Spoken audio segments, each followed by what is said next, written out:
presión sistólica y diastólica del ventrículo izquierdo se incrementan por la elevada presión intracraniana que hay, pero la presión después de la válvula, la presión aórtica disminuye. Esto cada vez es menos, no es, digamos, tan cierto, porque hay muchas personas o muchos pacientes que son hipertensos de base y que años más adelante desarrollan estenosis aórtica. Y no es raro encontrar pacientes con hipertensión arterial que adicionalmente tienen estenosis aórtica. Eso lo vemos frecuentemente en nuestra práctica diaria. La sobrecarga de presión tiene como consecuencia que el ventrículo izquierdo tiene que remodelarse para mantener un adecuado gasto cardíaco a pesar de la obstrucción. Eso hace que se aumente la masa del ventrículo izquierdo. Pero si yo tengo mayor masa ventricular, más miocitos, tengo que generar mayor presión para abrir la válvula y el tiempo en que me contraigo es mucho mayor. Esto hace de que se incremente el consumo de oxígeno miocardio. Debemos recordar que uno nace con 2 coronarias y hasta el último día siguen siendo 2. Así yo tenga 50% más de masa ventricular izquierda, sigo teniendo 2 coronarias. Y obviamente hay desbalance entre la oferta de oxígeno y la demanda. Esto genera isquemia y la isquemia produce difusión ventricular izquierda, que se manifiesta primariamente por la disnea. En práctica hablamos con mi grupo que el miocardio tiene 3 líneas de gasto de combustible. Así como una familia gasta en educación, gasta en alimentación, gasta en vivienda, gasta en vacaciones, el miocardio gasta para contraerse, para relajarse y para mantener su integridad bioquímica. Cuando empiezan los problemas ya no hay vacaciones, la ropa ya no se compra ropa nueva en cada estación, pero la alimentación es imprescindible para subsistir. Entonces, el ventrículo izquierdo, si no se contrae, no hay circulación. Si no hay circulación, no hay perfusión tisular. Tiene que contraerse sí o sí. La relajación se hace lenta y eso produce el primer síntoma, que es la disnea. El segundo síntoma es la angina, que se produce por el desbalance que hay entre el consumo de oxígeno y la demanda de oxígeno por la hipertrofia que el paciente tiene. Y si estamos con un paciente con factores de riesgo asociados, hipertensión, diabetes, dislipidemia, es posible que además tengamos enfermedad coronaria, y esto también produce con mayor frecuencia angina. El tiempo diastólico, si tengo mayor tiempo de eyección, el ciclo cardíaco es un fenómeno que no varía, reduce el tiempo diastólico. La perfusión miocárdica es en diástole en el ventrículo izquierdo, que es otra condición más que hace que disminuya el aporte de oxígeno miocárdico. Entonces, tengo mayor demanda, tengo menor aporte, consecuencia isquemia miocárdica, que es, como mencioné, el segundo síntoma.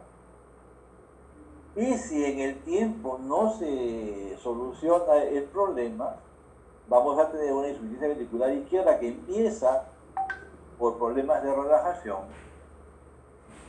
y lamentablemente hay 2 ataques que todavía no habíamos admitido, y hay bueno, para los que recién llegan, o sea, había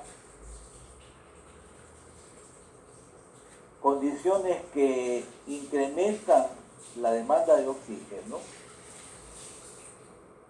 condiciones que reducen la demanda de oxígeno, lamentable consecuencia isquemia miocárdica, y una disfunción o una hipoperfusión y una sobrecarga sostenida en el tiempo activa cascadas que lamentablemente van a generar daño del miocito y finalmente también compromiso contráctil de miocardio, como se va a ver en los tiempos más adelante. Entonces, la sobrecarga sostenida de trabajo de una estructura de salida produce modificaciones estructurales en el ventrículo, produce modificaciones funcionales que lamentablemente al final van a significar disfunción ventricular izquierda global. Acá tenemos los dos tipos de remodelado que hay en el ventrículo izquierdo. Una sobrecarga hemodinámica, cuando el tema es sobrecarga de presión, aumenta la presión sistólica sobre la pared. Esto gatilla señales intracelulares. Eso es algo mucho más complicado que este esquema, pero al final tendemos nosotros que la hipertrofia o remodelado del paciente con estenosis aórtica es el tipo concepto. Muy diferente que un corazón normal sin sobrecarga y muy diferente que un remodelado excéntrico cuando la lesión es lo opuesto. La disfunción miocárdica activa cascadas neurohumorales compensatorias, vasodilatadoras como el óxido nítrico, péptidos natriuréticos que inducen, como su nombre lo dice, aumento de la diuresis y la pérdida de sodio, prostaglandinas que tienen acción vasodilatadora, pero lamentablemente hay otras cascadas que se activan mucho más rápido, como las catecolaminas, el sistema de la arginina vasopresina, el sistema de la renina-angiotensina. La difusión del endotelio produce aumento de endotelina, incremento del estrés oxidativo, activación de hormona de crecimiento, y al final van a producir retención de agua y sal, mayor precarga, vasoconstricción, mayor poscarga, lesión de miocitos. Entonces tenemos los mecanismos supuestamente compensatorios, al final significan que el corazón va a trabajar más y lamentablemente al final pues una disfunción global que nos lleva al cementerio. Esta es una referencia bastante antigua, pero efectivamente a partir de esta se han descubierto toda una serie de cascadas. Hablar de cada una es un libro. Hay una revista que habla solamente sobre el sistema renina-angiotensina. Hay revistas de falla cardíaca que hemos tratado de presentar lo más posible.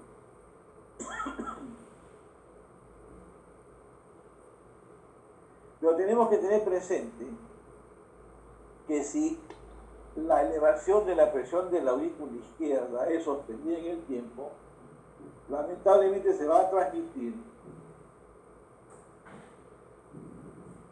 hacia los pulmones.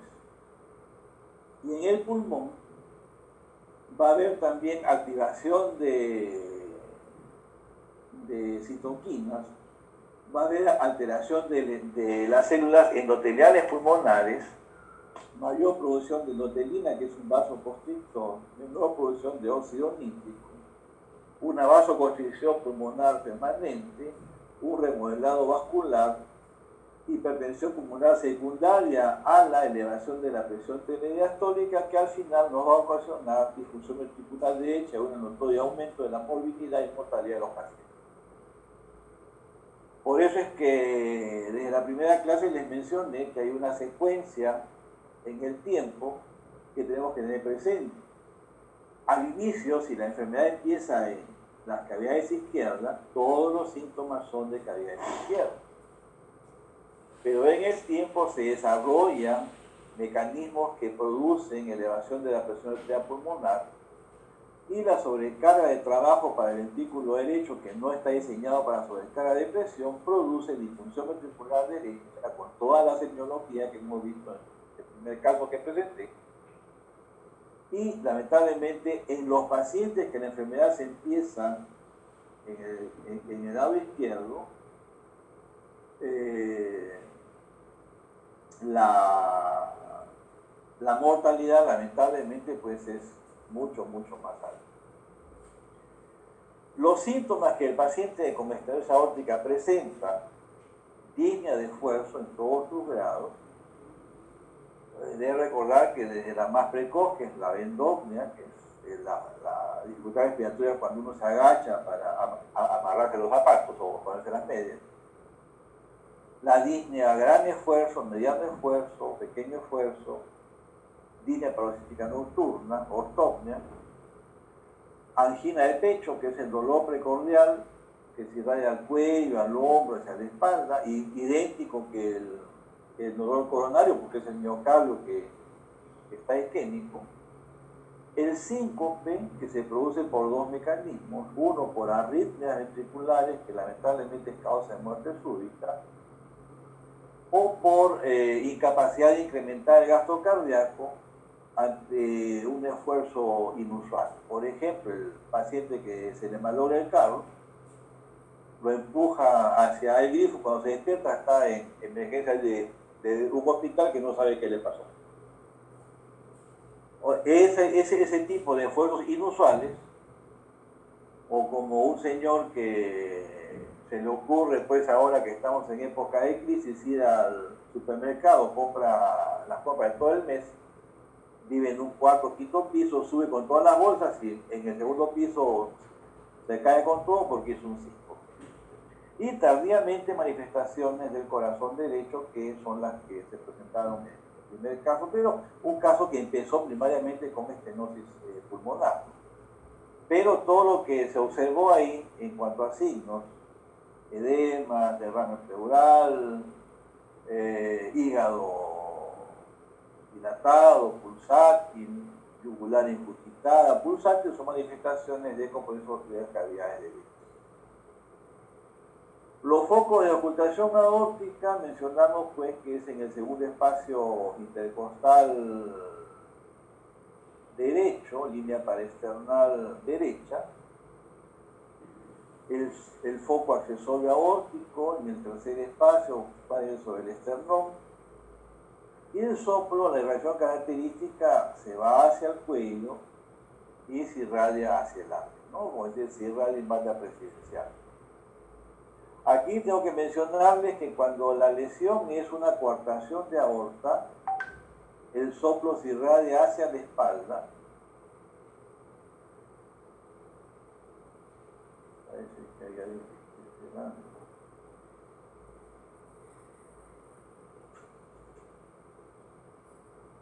El soplo se irradia hacia la espalda y las arterias mamarias, que a veces suplen cuando la coartación es muy severa, la sangre llega hacia los miembros inferiores por las arterias mamarias, podemos tener soplos en la línea paraesternal izquierda, que a veces confunde como si fuese un soplo de estenosis pulmonar, y es el flujo turbulento en la arteria mamaria. No se olviden, coartación de aorta, el soplo se escucha en la región interescapular y puede escucharse en la línea paraesternal derecha por la turbulencia que hay en la arteria mamaria izquierda. Los hallazgos de examen físico, la presión arterial puede ser normal o baja. Acá hay que mencionarle que puede ser de que tengamos pacientes con hipertensión arterial, más estenosis aórtica, no es inusual en la actualidad. Pulso parvus y tardus, o sea, poca amplitud y con la expulsión máxima bastante tardía. En el cuello tenemos un latido arterial visible, no la vena yugular, sino como que latiese el cuello, porque el latido en las carótidas es muy visible, la vena yugular está ingurgitada. En los pulmones, según el estado funcional, puede ser que no tengamos ningún signo, como puede ser que tengamos crepitantes, o sea, que puede ser en el tercio basal y medio, o en los 3/3 si el paciente está en edema pulmonar. Puede haber derrame pleural si lamentablemente ya hay problema derecho. A nivel de la región precordial tenemos un impulso ventricular izquierdo, ya hicimos referencia a cómo buscarlo, pero puede empezar con un choque de punta amplio, que es la percepción del choque de punta con más de 2 dedos. Si la percepción del choque de punta es con 3 dedos o más, hablamos ya de un impulso. Si estamos en evolución tardía de enfermedad, va a haber un impulso ventricular derecho asociado. Podemos tener TRIL, si si el soplo es más de grado 3. Y como estamos con un problema de hipertrofia ventricular izquierda, que altera la diástole en presencia de cuarto ruido. Trunta, trunta, trunta. Mencionamos cuando hablamos de ruido. En el abdomen puede ser que el abdomen sea normal, pero si hay compromiso de cavidades derechas, ya tenemos que tener cuidado cuando se palpe el abdomen, porque el hipocondrio derecho puede estar muy doloroso si presionamos con fuerza buscando visceromegalia. Y va a haber visceromegalia, reflujo hepatoyugular, como expresión de que el compromiso ya se extendió a las cavidades derechas.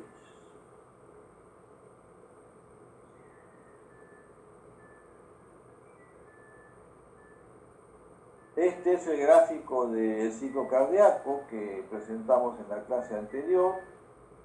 Vean ustedes que la presión de la aorta, que está aquí, es menor que la presión del ventrículo. Esta diferencia de presiones se llama gradiente. Y cuanto más gradiente hay, la lesión es más severa. Esta es la causa de la turbulencia del flujo, que en sístole, si la válvula está flexible, empieza a mostrar un chasquido de apertura, el característico soplo sistólico eyectivo, creciendo, rasposo, áspero, en otras palabras, que coincide con los de pulso, a veces involucra o reduce el segundo ruido porque los velos pues no se desplazan mucho, están calcificados. Este es un corazón con válvula aórtica normal, ventrículo izquierdo normal. Si la válvula se esclerosa, o sea, los velos se engruesan, se fusionan las comisuras. Vean, en este caso, acá está la válvula muy dañada, casi no se abre. Si ustedes comparan con la válvula normal, vean que acá se abre muy bien. Aquí se alteró la válvula, el ventrículo de tanto tratar de abrir la válvula se ha engrosado, y la sobrecarga de trabajo sostenida en el tiempo hace de que ya no se contraiga bien. Si recordamos el caso anterior, esta es una contracción normal y esta es una contracción o una función sistólica ya comprometida por la sobrecarga sistólica sostenida en el tiempo. Vean adicionalmente el cambio que hay en la aurícula izquierda. La aurícula izquierda se dilata. Y vean ustedes también que el ventrículo derecho, que acá tiene una forma y dimensiones normales, aquí está ya un poco más grande. Entonces, si yo le hago la historia a este paciente, definitivamente me va a decir que tiene disnea,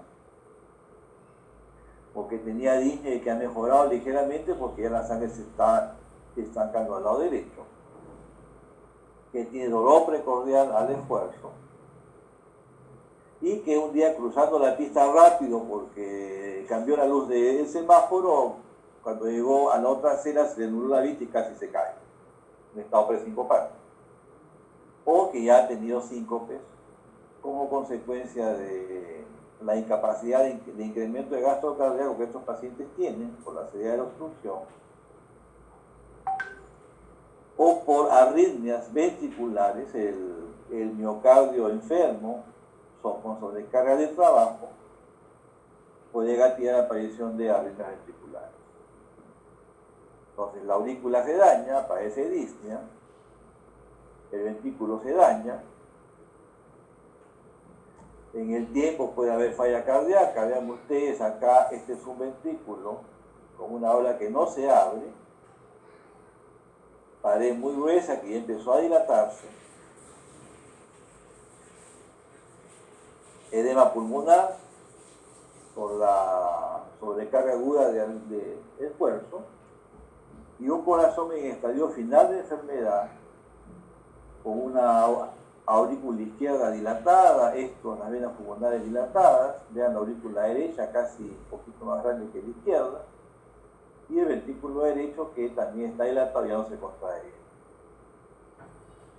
Entonces, lo mismo que vimos para la hipertensión arterial, que había secuencias, complicaciones, lo mismo se ve en la lesión valvular aórtica. Por eso es que siempre recalco que tenemos que, cuando hagamos las historias clínicas a pacientes cardíacos, no olvidarse preguntar por el lado derecho. Porque si ustedes comparan este corazón en este momento cómo se contrae y este cómo se contrae, efectivamente la diferencia es más que otra. Y si ustedes ven cómo se contraen las cavidades derechas, vean este plano que es el anillo tricúspido, cómo sube y baja. Y cómo sube y baja este, que casi si pongo la flecha como referencia ya casi no se mueve. Este se mueve un poco, este se mueve enérgicamente. Ausencia de compromiso de cavidades derechas, leve compromiso de cavidades derechas, compromiso importante de cavidades derechas. Esto lo descubren ustedes en el tiempo por la aparición de síntomas y signos del corazón derecho, que hay que buscar siempre. Llenura precoz, mala digestión, dolor hipocondrio derecho, edema son síntomas del corazón derecho. Esto era el dibujito que presentábamos, válvula que se engrosó, ventrículo que se remodela, remodelado excéntrico tardío, compromiso del ventrículo derecho y la dilatación de las cavidades global que hay, dilatación de los anillos, hace de que en el tiempo pueda aparecer soplo sistólico de insuficiencia tricúspide y soplo sistólico de insuficiencia mitral en un paciente que empezó con una válvula que no se movía bien, que tuvo que engrosarse para trabajar adecuadamente, pero que tardíamente pues, se dañó. Entonces, la evolución natural de la enfermedad valvular aórtica, pues ahora ya se comprende, porque según la aparición de síntomas, la sobrevida y la calidad de vida definitivamente pues caen dramáticamente si no hacemos un diagnóstico en este momento. El segundo punto es las lesiones de la opuesta, ¿no? La insuficiencia aórtica. La insuficiencia aórtica es cuando la válvula no se cierra bien, el inadecuado cierre de la válvula aórtica hace de que la sangre en diástole se regrese hacia el ventrículo izquierdo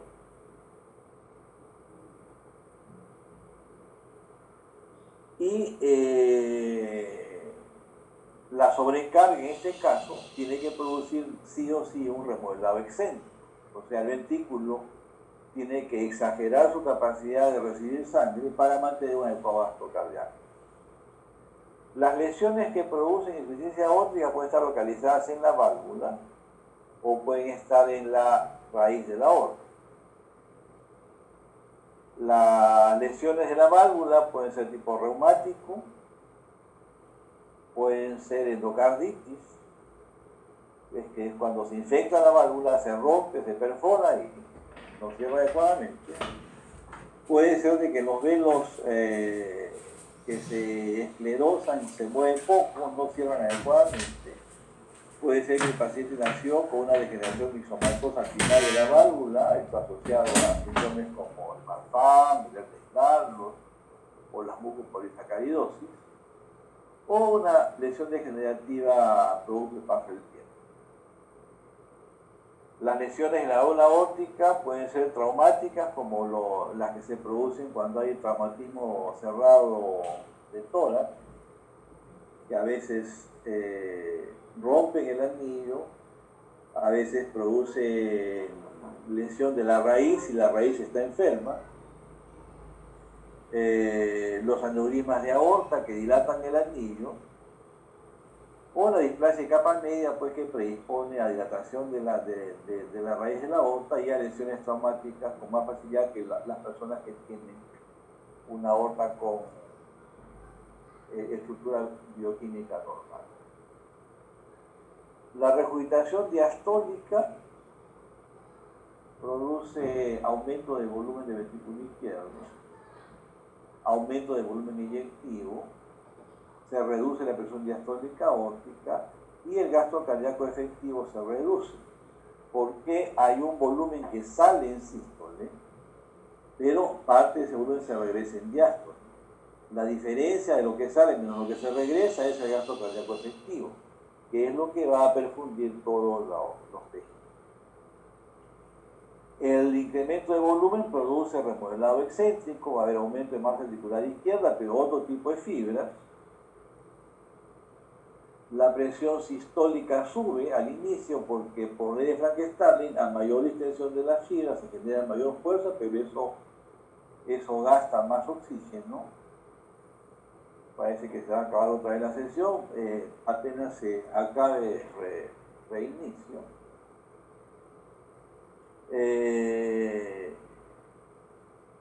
El tiempo de eyección está incrementado porque tenemos mayor volumen que inyectar. Todas estas condiciones incrementan el consumo de oxígeno miocárdico. Por otro mecanismo diferente sobre cada volumen remodelado excéntrico, el mismo fenómeno de la estenosis aórtica, porque tenemos mayor cantidad de miocitos. Y las condiciones de trabajo también son diferentes. Disfunción del ventrículo izquierdo, el tiempo diastólico se reduce y aquí hay que recordar que la nutrición del ventrículo izquierdo es en diástole.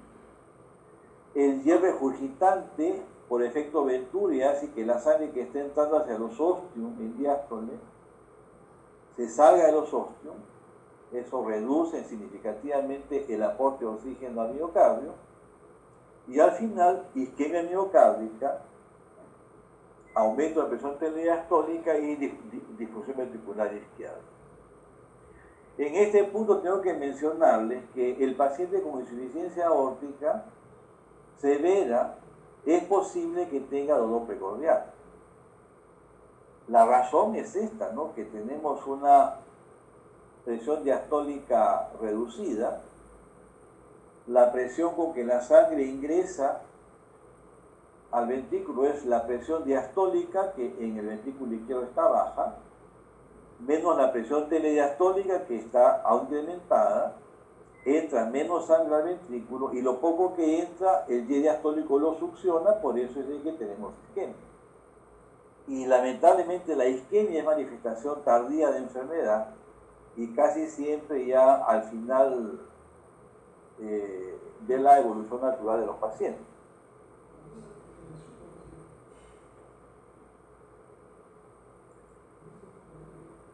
El tipo de remodelado en este caso es remodelado excéntrico, porque el corazón tiene que remodelarse o capacitarse para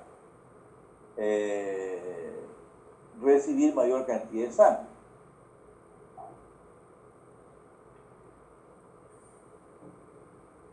Las manifestaciones clínicas varían en este caso si es una insuficiencia aórtica aguda o una insuficiencia aórtica crónica. Sí, tenemos que regresar acá a las causas. Hay lesiones agudas como una perforación de velo por endocarditis, paciente que se levanta con su endocarditis pero con la válvula no perforada, o lamentablemente un absceso en el velo se perfora, súbitamente desarrolla insuficiencia aórtica. Es muy diferente que si tiene todo el tiempo del mundo, como el caso reumático, para remodelarse el ventrículo y recibir mayor volumen. Un paciente que nació con una degeneración mixomatosa de los velos o con una displasia capa media, de repente un traumatismo cerrado de tona, que puede ser, de repente se le ocurre jugar fútbol como arquero, le cae un pelotazo, en la contracción isovolumétrica, que es cuanto más presiones hay, cuanto más presión hay en las cavidades, y definitivamente pues se rompe la válvula de insuficiencia aórtica aguda. Un accidente de tránsito traumatismo cerrado de toras puede romper por el mecanismo de desaceleración la capa media, se produce una dilatación aguda en la aorta, insuficiencia aórtica aguda por dilatación del anillo. Entonces, por eso es que los síntomas varían si la aparición de la lesión es aguda o es crónica. En la insuficiencia aguda, pues se dice súbito, en la historia forma tiempo de enfermedad, de repente pues 2 horas desde que apareció el accidente de tránsito, o desde que súbitamente se rompe la válvula y el paciente empieza a tener una falta de aire severa, rápidamente progresiva. En la crónica inicia pues insidioso, gradual. En la ectoscopía el paciente luce severamente enfermo, con ansias de aire, porque está ahogando, porque es un ventrículo que no puede recibir sangre en mayor volumen en forma aguda. En cambio el crónico puede estar pues leyendo su periódico mientras espera, camina tranquilo, dependiendo de cuál se la válvula, la lesión por supuesto. La presión arterial, como es una sobrecarga aguda, va a ser normal o baja, signo de una disfunción aguda del ventrículo izquierdo. En el crónico, pero con ventrículo izquierdo con función sistólica normal, la presión del pulso es bastante amplia. La frecuencia cardíaca en el agudo definitivamente es taquicardia. En el crónico, la frecuencia cardíaca puede ser variable. La razón es que podemos tener nosotros pacientes funcionalmente estables o pacientes funcionalmente no compensados. Los signos periféricos son los signos que todos los que tienen nombre propio, si describimos algunos, eso lo van a encontrar en los textos de semiología antiguos. El principal es, por ejemplo, el pulso. El pulso es muy amplio en el paciente crónico. Ahora, los signos periféricos están en el paciente crónico con buena función ventricular. En el paciente agudo no hay signos periféricos porque no puede recibir mucho volumen y tampoco eyectar volumen incrementado agudamente, que es lo que produce estos signos periféricos. En cambio, el crónico, que tiene capacidad de distensibilidad aumentada, puede expulsar un volumen sistólico mucho mayor y eso produce en el pulso una onda de pulso muy amplia, pero que colapsa rápido. Eso se llama el pulso Selgar. O en martillo de agua, como lo escribe el libro. Si ustedes le agarran los dedos, presionan ligeramente en la uña, van a ver que hay como una especie de latido del lecho unguial, que se llama el signo de Kinke o latido capilar.